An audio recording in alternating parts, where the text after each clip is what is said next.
The cinema of South Korea has been getting more attention since the surprise Academy Award Best Picture win of the 2019 film Parasite, but it also has a long and storied history full of talented filmmakers.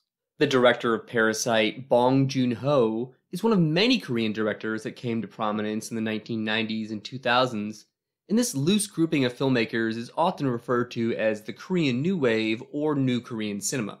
Many different factors led to the New Wave in the wake of South Korea becoming more democratic in the late 1980s, with a major one being the loosening of censorship. In that time period, South Korea also started allowing more foreign films to be shown in the country, inspiring a new generation of filmmakers.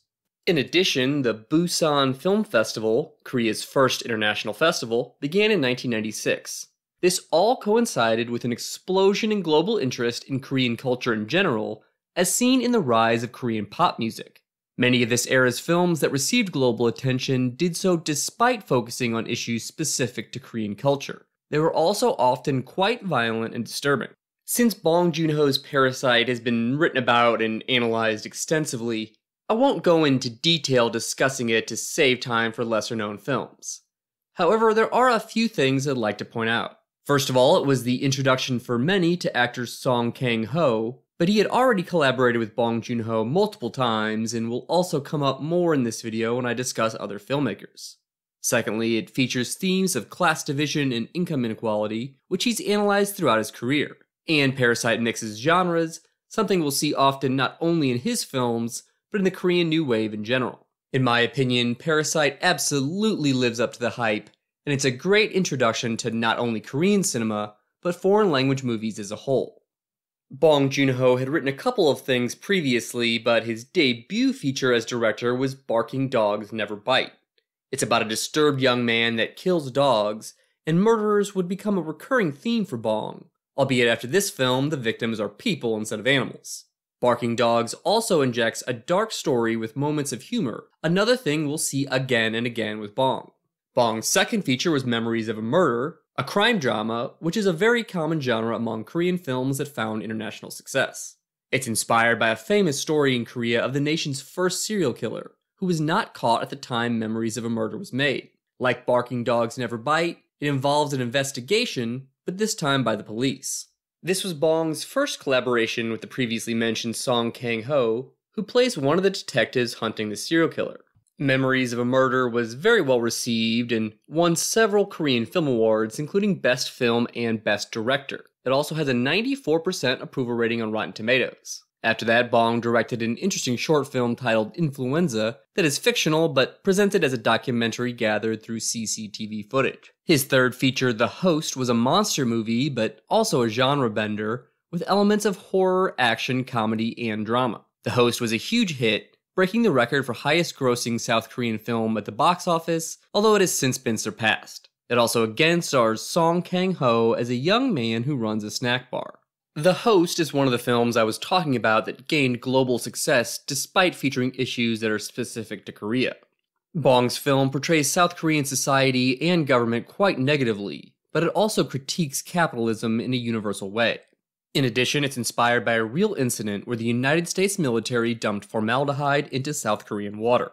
Bong's fourth feature, titled Mother, was released in 2009. It's yet another genre bender that combines dark humor and drama with aspects of the horror and thriller genres. Like Memories of Murder, it has characters that kill and an investigation. After this, Bong made two films in the English language, Snowpiercer and Okja.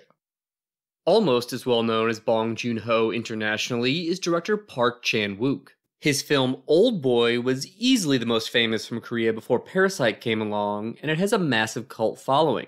Like the Best Picture winner, it's an excellent choice for your first Korean film. That is, of course, if you don't mind some disturbing content, violence, and torture. Choi Min-sik gives an amazing performance as a man inexplicably held prisoner in seclusion for 15 years. Old Boy is also a very stylish film with excellent cinematography and creative transitions. Old Boy is part of a thematic series called the Vengeance Trilogy. It doesn't have recurring characters or an ongoing plot, but instead illustrates the futility of seeking revenge. The first was Sympathy for Mr. Vengeance, which doesn't have as many violent scenes as Old Boy, but the ones that are there are still quite graphic and disturbing. Park blends genres here by making the violent scenes darkly comedic. The final installment in the trilogy was Lady Vengeance, about a woman who went to prison for a crime she didn't commit and then wants to take revenge against the actual murderer. Park's breakout was Joint Security Area, which is distinctly Korean in that it is about a shooting at the Demilitarized Zone, a strip of land that was created in 1953 as a buffer between North and South Korea. It had an all-star cast, most notably including Song Kang-ho and Lee Byung-hun, who starred in many of the films I'll discuss later in this video. JSA was a huge hit that allowed Park plenty of freedom to do what he wanted in future works. After that, he directed the Vengeance trilogy, and then in 2006, I'm a Cyborg But That's Okay, a romantic comedy set in a mental institution. Then Park made Thirst, a vampire movie with Song Kang-ho, and Stoker, his first and to date only film in English. His most recent work as of now is The Handmaiden, a lesbian love story set during the occupation of Korea by Japan in the first half of the 20th century. The Handmaiden was very well received by critics, and it won the BAFTA for the best film not in English. Not as commercial as those two directors, but no less talented, is Lee Chang-Dong. His 2018 film Burning became the first South Korean film to make the shortlist for the Best Foreign Film Oscar, although it was not nominated. It's an ambiguous film that's harder to wrap your head around than stuff like Parasite or Oldboy. The plot is difficult to describe without spoilers, but it begins with an awkward young man in the city of Seoul reconnecting with a girl from childhood and meeting her mysterious rich new friend.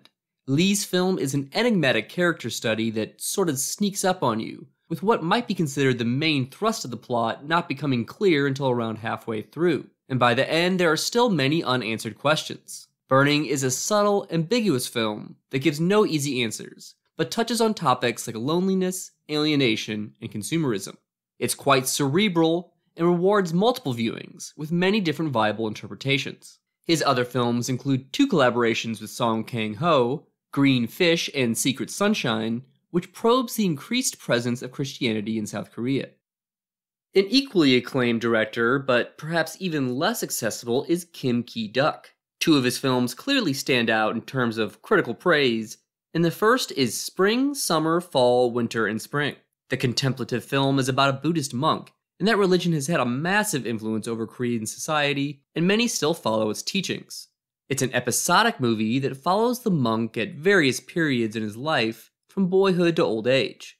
The title references a key Buddhist concept of the cyclical wheel of time. None of the characters have names, there's little dialogue, and often long still shots of just the environment and no action. It is, however, a beautiful film with excellent cinematography, and is an intriguing examination of philosophical concepts. His other major film was Three Iron, which similarly has very sparse dialogue. In fact, the protagonist never speaks at all, and it's never explained why.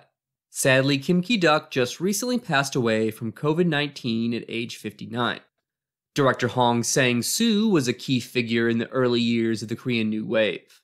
He's known for experimenting with narrative, especially in his first few films, with techniques like showing the same scene from more than one viewpoint.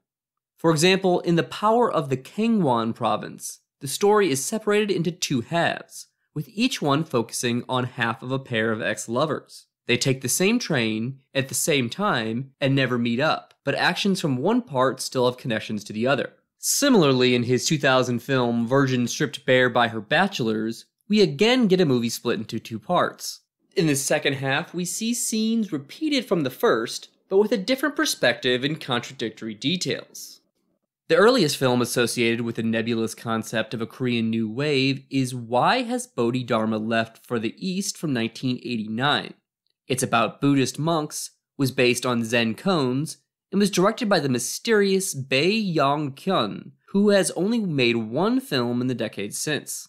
This is just scratching the surface, but other important South Korean directors include Im Sang-soo, Kim Sang-jin, Pak Kwang-soo, and Cho Hee-kim. While South Korean directors gained tons of worldwide attention starting in the 1990s, the nation has a rich cinematic history going back decades. In fact, the late 50s and 60s are known as the golden age of Korean cinema. The best place to start with is The Housemaid, about a family that hires an unstable woman to work as a maid, causing all sorts of problems. The film has sexual content that made it very controversial when it was released, and it has social commentary on class disparity. It's often referred to as the best Korean film ever, and it was very influential on the Korean New Wave, with Bong Joon-Ho citing it as an inspiration for Parasite.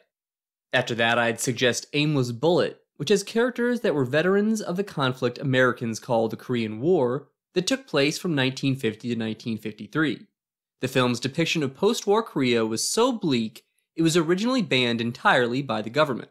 To really give the Golden Age its due would require its own video, but I'll at least mention a few more like Madam Freedom, The Coachman, and Mist. In the 1960s, the military took over the South Korean government, and this led to decades of strict censorship and regulation of the film industry.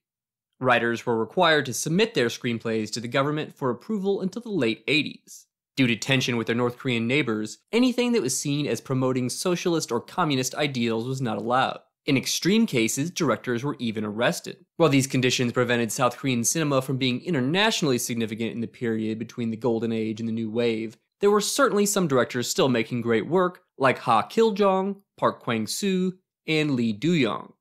In addition to art house and festival success, South Korea has also been prominent in the world of genre film. This is especially true in the horror genre, as South Korea almost rivals Japan for the country in Asia with the most internationally recognized horror movies. Some of the films I've already mentioned have been described as horror, such as Thirst, Oldboy, and Memories of a Murder. The biggest Korean breakout internationally when it comes to more traditional horror is easily Train to Busan. It was popular with audiences, making almost $100 million at the box office, and with critics, as it got a 94% approval rating on Rotten Tomatoes.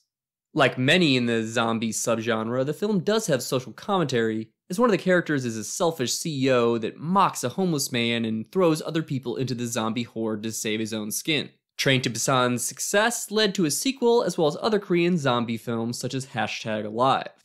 The first big horror film to cross over internationally was Whispering Corridors in 1998. Set in an all-girls school, it too critiques South Korean society by taking a look at the rigorous education system there. The film went on to start a franchise, but the sequels don't carry over characters or specific plot points. Whispering Corridors deals with ghosts, and supernatural themes will go on to be very prevalent in Korean horror. A perfect example is The Wailing from 2016, which has demons, zombies, references to ancient mythology, and a shaman performing an exorcism. Other supernatural Korean horror movies include Gonjam, Haunted Asylum, R-Point, and Into the Mirror. The late 90s saw the beginning of the career of director Kim Jee-woon with his comedy horror The Quiet Family. Kim cast Song Kang-ho and Choi Min-sik in one of their earliest roles, and they are both part of the titular family that runs a secluded lodge for hikers where people keep dying in absurd ways. It too mixes genres by combining slapstick comedy with horror. Kim then directed a big psychological horror hit, A Tale of Two Sisters, which also features ghosts and even got remade in the US as The Uninvited. It was based on a Korean folktale and became the first horror film from the country to be screened in America. In 2010, he made I Saw the Devil, which is generally considered a crime thriller, but it's about a serial killer played by Choi Min-sik, so it could certainly be called horror as well.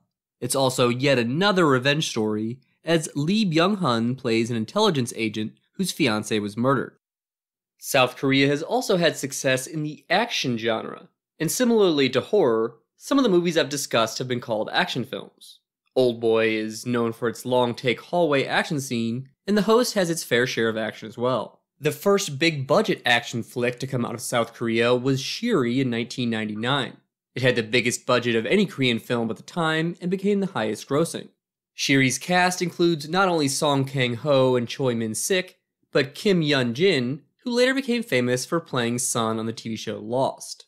Shiri's director Kang Ji-gyu's next film, Taegukgi Brotherhood of War, is set in the Korean War, and is full of violent battle scenes that are visceral and chaotic. This is definitely not something that glamorizes war. Taegukgi also takes advantage of the lack of censorship by showing atrocities on both sides. The main characters are actually forcibly conscripted into the South Korean army. Kim Ji-woon has also made multiple action movies, starting with A Bittersweet Life, one of his 4 collaborations with Lee Byung-hun. Lee is incredibly cool as always, as an enforcer who has to follow his boss's girlfriend to see if she's being unfaithful. It's yet another revenge film, and has excellently choreographed action with both gun battles and martial arts. His next was an action film with a Western theme called The Good, the Bad, and the Weird. It's set in the late 1930s in Japanese-occupied Manchuria, and the plot centers around 3 Korean exiles. As mentioned earlier, Korea was also occupied by Japan during this time, and the Korean independence movement is a plot point. Lee Byung-hun gives a great performance as the villain, and Song Kang-ho is quite amusing as the weird of the title. Kim Jee-woon even broke into Hollywood, directing Arnold Schwarzenegger in The Last Stand from 2013. Other Korean action films include Man from Nowhere and The Villainous. South Korea's most notable romantic comedy is the smash hit My Sassy Girl. While it does have the feel of a typical American romantic comedy, it's good enough that it might appeal to those that don't usually care for the genre. As you can see, there's plenty of variety in South Korean cinema, and something for every type of movie fan. The nation has established itself as one of the foremost countries for film in the world, and it will be fascinating to see how it develops in the future. That's it for this video. Thanks for watching, and please don't forget to subscribe.